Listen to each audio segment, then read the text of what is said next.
Hey, Alpha fam, welcome back to another episode of Alpha Commission. Today on Alpha Commission, of course, we're going to go over that kind of sideways action on Bitcoin. Of course, we did get a little bit of a push up, but you can see on the crypto bubbles, we are having a mix of red and green as of today.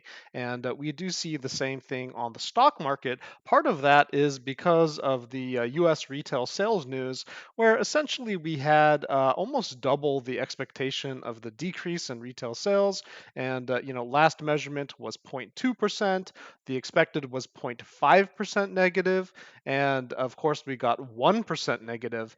Now I don't know about all business owners, but I don't think you can lose 1% of business every month consistently without that being very scary. And so the markets did get shaken up just a little bit. Why don't we just head straight over to the charts, and we can see that, of course, in the last couple episodes, I did suggest that we were likely to just continue to push up. I did recommend down here that there was highly likely to be an Easter surprise. We did get that Easter surprise to the upside, which of course was the bias that I stated in the video. And then in my follow-up midweek, I did say that I do see us continuing to push up, and in fact, that's what happened. Now, if we go to the pattern on the chart, you did see this bit of an accumulation wedge here, and that has now fulfilled the measured move. Okay, this measured move of this accumulation wedge has been hit almost to the dollar, my friends. So, Alpha Fam, we are absolutely killing it. Of course, we were discussing these concepts in the group. If you'd like to sign up to the Discord, the link is in the description of the video below. And guys, I just want to thank you for supporting this channel. Your subscriptions and your likes really help keep me motivated. I don't always put a video out every single day, but that's just because I'm trying to be efficient. I also got to get my trades in, right? And basically, the story didn't change. Accumulation wedge, pop up, continuation. We hit the measured move. Now maybe there's time for a little bit of a pullback. So let's go ahead and just see what could be in store for us if we do have a pullback, and what might be causing this, right? Well, first of all, let's just get at the cause here. We do have this a little bit of a supply line right here, and so sellers are naturally just thinking, well, maybe I should sell a bit in those areas. Of course, we also have some resistance to the left of us. And while we haven't really reached the max of it, you can see there are some wicks down here. And if I turn off the EMAs, you can see that some of the wicks stop just about where we are. And I do expect us to continue to push up into this $32,000 area. So my story hasn't changed, but let's just look at this area really quickly. You can see how we do have these kind of like heartbeat patterns over here. And so if price action does just kind of make a little bit of a heartbeat pattern, guys, don't be too surprised. There might just be a little bit of chop in store for us. And so what I would suggest is that there is a possibility, okay, we have to be open-minded to the possibility that we could have a drop down to this support level over here on top of our accumulation wedge. Now, holding that would really show some bullish favor. And of course, we do have this little bit of a diagonal here, a little bit parallel to this one, which could suggest, I mean, I could just tighten this up a bit, just extend the bottom of that wedge there. And, we could suggest that we could get a little bit of a ricochet off the bottom of that one. Just put the fear of God into the market. People's stomachs will be dropping. And the late bulls are going to get wrecked, just clearing out some of the leverage in this market. But that should free us to potentially test out these $32,000 levels, and maybe even 35,000 or above. But I don't want to jump the gun. Let's just see how we behave at these levels first. And so in a nutshell, there you go, Alpha Fam, right? If we do want to put a little bit more detail on that, I can give you the key levels for the 4 hour. Let's go ahead and just clean up the chart just a little bit there. And let's zoom in here on the 4 hour to get a little bit of detail. And what you can see is that currently we are below the 4 hour volatility pivot. Now, those of you in the Alpha Fam who have followed this channel consistently, you do know that being above the volatility pivot is one of the most critical levels that I believe in. And so for the next 4 hour close, which closes at about an hour, and then there's going to be, maybe a couple 4 hour periods that kind of follow these general same lines, right? It doesn't just dramatically change immediately, I mean, unless there's some type of a rocket down or rocket up. But more or less, we're not really going to be able to hold that volatility pivot. So bias is currently to the downside, where we do have some liquidity down here. So that does suggest that theory of mine of potentially coming back to test support or to test some of these midlines, that could be highly likely. Even though we did get a nice bounce here, it doesn't mean that that has to hold. We could just go sideways, of course, but currently being underneath the 4-hour volatility pivot, we are biased in these short time frames, okay, to the downside. Now, why do I think that we could potentially just go sideways? We are very close to the bullish control zone here at 30,475, and we will hold our current momentum, to the upside there above 30,500. So if we're able to hold these levels, we could potentially continue to push up and maybe even recapture the volatility pivot. And if you really want to be most confident in that, you're going to look to conquer 30,725, 30,815. And then I would say we're probably at a front runnable level to the upside. Really, if you just want a confirmation, that's going to be above 30,915. Above that level, putting a 4-hour candle closure up there, then pretty much we are continuing, okay? But so long as we're underneath 30,475, bulls are losing control. You can see we've already tested this neutral point of control once, and if that really isn't accepting us back into the bullish control zone, then potentially we're going to retest the neutral point of control at that $30,000 level, and then we could even get into that scenario where we end up putting in that kind of direction to the downside there. Pardon me. Now, I don't think that bears are going to be able to gain control. I do think that we do have the possibility of gathering this liquidity, but I'm biased to the upside right now, and I did show you the formations, of course, why I believe that. So, of course, we probably have this, this buy line over here, demand line, which we could ricochet off of. Now, is that a little bit too far out there? Yeah, this could be a little bit more of the angle that we move around, but just to get it out of our way there when we imagine the space.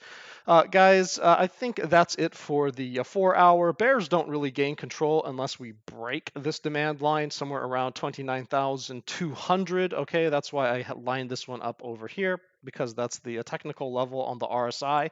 And so let's go ahead and jump over to the daily chart, because the daily chart is going to provide some interesting details that that kind of support what's going on there on the 4-hour.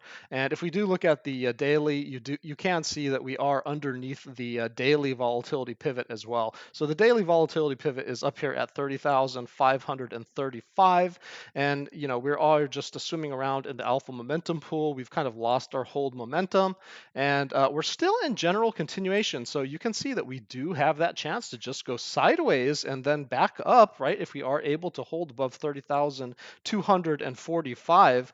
But since we do have quite a few 4-hour candles to go until tomorrow's day closes, we just don't know where we're going to end up being. If we do lose 30,000, basically that same critical 30,000 level that we saw on the 4-hour, then we could lose our momentum and retest the limits of the bullish control zone, which would be down here around 29,666. Okay, so very auspicious number there.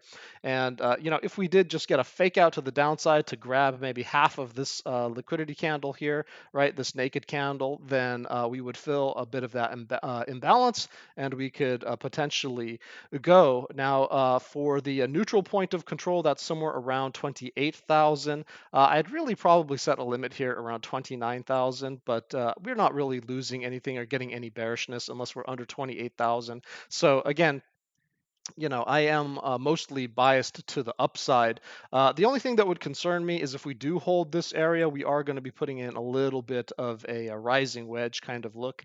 And so, we should expect at some point we're going to have a pretty big pullback of 15 to 20%, something like that. Bitcoin always does that. It always has a 15 to 20% pullback. after these type of ramp ups. And so we just don't know when it's going to happen, and that's why everyone can be a little bit on edge, right? Guys, I think I'm going to just move on to the 3-day, because the 3-day closes the same time that the daily does. So tomorrow we have the daily closing, we have the 3-day closing, and we have the 5-day closing. So I'm going to show you all the key levels for these different charts, and because it is going to be an important closure tomorrow, that's going to set the tone for all those traders that trade on those different time frames. And I happen to know a lot of very professional traders that trade on the 3-day for crypto and on the 5-day for stocks.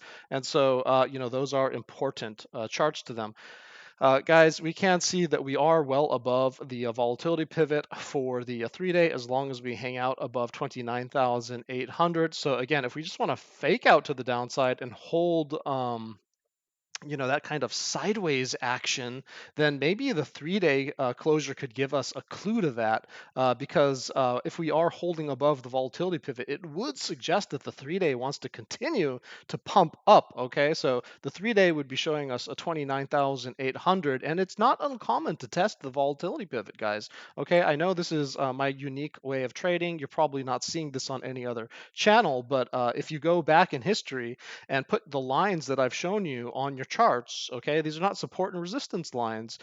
You can see how price action has respected my levels almost every single time. Okay, it doesn't mean that they test every one of them, but the ones that they do test, they respect highly. And so it is important to know where those levels are in case we start approaching them, because it could be a potential bounce point or a potential rejection point. We are going to hold our momentum above 29,915. So again, like that could be just sideways and up, right? But should we dip our toes below the volatility pivot, then we could again check out the bottom of this channel. And guess what? Right at the bottom of that channel is going to be the general continuation at 29,000, and 28,925 is only when we lose our momentum. So both the daily and the 3-day are very much in agreement at the bottom of this channel. And then bulls don't lose control until under 28,220. So there's that 28,000 level again, right? So even the 3-day could come all the way down here, scare people, just have a deviation, and then go. And this would be maybe more like a broadening wedge, I guess, right? Or it could, you know, I don't know. Maybe we don't even get there. But guys, we would be breaking down from this little bit of a channel. It could suggest a bounce back up, and then we continue to break down. So it's not really the best look that we would want to have. But I'm just going to say, like, bulls don't lose control on the 3-day unless we're underneath this $28,000 level, okay, which was kind of like a critical limit for the daily. And so again, like, we have room to move around, guys. Okay, we have room. We can be a little bit flexible here. Let's go ahead and take a look at the 5-day, just to not make this episode too long, as the 5-day will give us even more perspective here. And again, it does close tomorrow along with the daily and the 3-day. And so on the 5-day chart, we can see that we do have liquidity in this area over here around 29,300, 29,200, if we were just going to take the midpoint here, which would line up with the bottom of this kind of wedge that we're forming, this little channel here. And so if we did just get a nice little bounce off of the bottom of that, it wouldn't be too terrible, and then we could just continue to go. And again, as long as we're able to acquire the hold momentum level and the 5-day volatility pivot, and we would have 5 days to do it. Okay, so that's not a short amount of time. We would have 5 days to do it, and we could even take 2 5-day candles, right? So we could take 10 days to do that. Then up and down, right? So down and up, right? We could take 2 candles to do it. Then it really wouldn't be anything too bearish, guys. Okay, and then the bullish control zone is down here, approximately around that $28,000 level. We've got a little bit extra room on the 5-day, but I'm going to be biased towards the daily and the 3-day on that one because they're a little bit tighter on their updates. And but the 5-day does say that it's perfectly fine above $28,000 as well. So from my perspective, I would just say that while the 4-hour is where we've been looking at it, right? While the 4 hour is in this kind of zone up here, we do have the chance just to ignore all of that nonsense, right? Just ignore all of it. And potentially we could just go sideways and just continue to go up, maybe even to 42,000 or whatnot, right? But should the 4 hour not be able to hang on to it, then we are starting to look at this. This kind of critical bullish control zone region right here at 29,700-ish, right? Basically this wick. And if we lose that wick, just structurally, and again, like pattern traders and just candlestick traders, they're going to tell you that most likely we're headed down.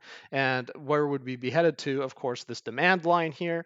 And so that would suggest that we would look for potentially picking up some of the liquidity on this candle. Does that mean we're going to work our way all the way down to 28,000? No, I'm not convinced of that. And again, if we look at the 3 day, we have support in that area. And if we look at the 5 day, we have support even at this $29,700 area. Okay, so again, guys, we don't actually have to break down. This could be just sideways and up and kind of a little bit of a fake out here. Should we continue down? Should these 4 hours continue to break down here? But again, we do have bait for shorters, and we do have this demand line as kind of our backup plan. And in fact, structurally, we're okay above 28,000. So we could even get a deviation and then a bounce, and then we'd have to see if we're retesting the underside and then breaking down, or if we're going to be reaccepted back up, which is possible, right? Those things can happen in very bullish context, which is kind of the current situation right now. Guys, let's go ahead and just take a look at what's going on with BTC Dominance, because we've also been following this in the group. And of course, you can see that we did have this kind of channel here. We did test the top and the bottom, the top and the bottom, and top and the bottom. Then we broke out. Okay, we re-entered this kind of wedge where you see this diagonal here.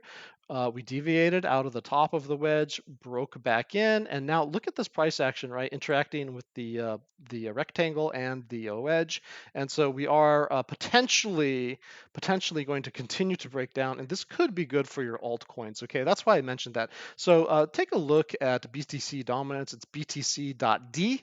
Okay, Bitcoin dominance. And if it's underneath 47.7%, then probably it's continuing down to 46.9, and probably these alts are going to continue to pop off.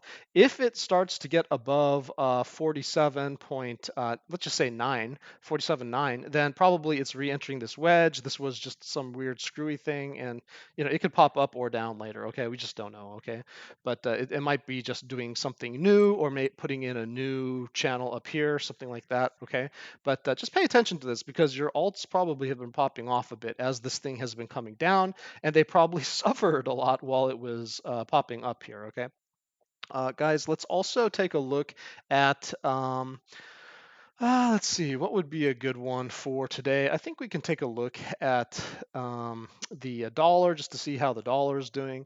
You can see that the dollar is continuing to break down. And so as the dollar has essentially broken down from this massive, massive, massive multi-year long trend line, it did retest it essentially. I can fidget with it, right? It did retest it, essentially got rejected, and now it's pushing down even further. It's losing this supportive area, and this could just send the dollar smashing down. That doesn't mean the dollar's not strong. This was the normal area for the dollar, right? And so the dollar is still relatively strong compared to where it was in 2021, which wasn't too long ago, right? And so the dollar is showing strength. People saying the dollar is going to die, they don't know what they're talking about. The Chinese yuan only accounts for maybe 5%. 10% at most in the coming years of global transactions. Nobody trusts the Chinese dollar. Okay, they don't want to transact in these, Chinese communist kind of dictatorship kind of, currencies. They're just trying to get a little breathing space from the dollar as it's having ups and downs. Okay, like that's perfectly normal. They're just adding liquidity to the system. Stop with all the doomsday stuff. I know that things are pretty sketchy, but we have to take it one day at a time. Don't be projecting your fears of what could happen like 10 to 20 years from now, which it's possible the dollar could lose dominance 10 to 20 years from now. But don't project your fears onto today. You're going to miss some really good trades, guys, if you just do that, okay? But anyway, the dollar is breaking down, and that does suggest that Bitcoin could just gather a little bit of strength relative to the dollar because of that. And so we are looking forward to this drop. Now, the thing that could be a wild card is if Jerome Powell at the Federal Reserve comes in and says that he's going to increase rates again. Maybe we could see a little bit of a W on this, and depending on how aggressive he is, it could push up. Personally, I don't think that that's going to be played too strong because he's not going to want to damage the banking system. And so I think this is at best sideways or down at this point, as other governments are also increasing rates, putting competitive pressure on the dollar, okay? And so, of course, all the politics is going to be out there. The dollar's dying. America's so weak. No, no, no. They're only saying that stuff because of how strong the dollar is relative to where it was just a couple of years ago. Look how strong the dollar is compared to where it was a couple of years ago. And so they hate the dollar right now. That's why they're politicking like that. They want to see the dollar die. They're trying to influence each other to be scared of it. And we're just not there yet, guys. Okay, so just chill out a little bit on that one. Let's go ahead and take a look at USDT because this does suggest whether or not people are deploying cash. Sorry for the messy chart, but I just like to kind of like eyeball stuff over here. And basically, I'm just looking for, are we breaking up? Are we breaking down? And it looks like we're breaking down right here. We are catching a little bit of support. So altcoins would have been benefiting from this breakdown on USDT because that suggests people are spending their money as this chart comes down. And should we lose this level of 6.43, it could get very exciting very quick. Should we recover this level of 6.7, let's just say 75%, then probably we're headed back up to the top of this channel, and your altcoins aren't going to be doing that good, or they may even suffer. Okay, so it's basically the same thing as like the pressure of the dollar, the pressure of the USDT. Are people deploying their money, or are they putting their money back in their pocket essentially? Okay, guys. I think that I'm going to end it there. Obviously, we've had some huge winners. Ethereum is looking great. We saw Arbitrum just doing amazing stuff. But for today, just a mixed bag. For the reasons that I pointed out. Guys, that's your alpha for the day. Again, I really appreciate all your subscriptions and also your likes. You are very motivating to me. I'm sorry that I don't just put out a daily video, but again, I'm trying to be a little bit more punchy here and just get you the facts based upon the chart, okay, whereas everyone else is just going all weirdo influencer like they do every bull market. I try to keep it real with you. We did grab the top of the market around 70 to 60K, and we did grab the bottom of the market around 16 to 16.5K, which was incredible. So Alpha Fam, you are absolutely killing it. That's your alpha for the day. Stay safe and happy trading.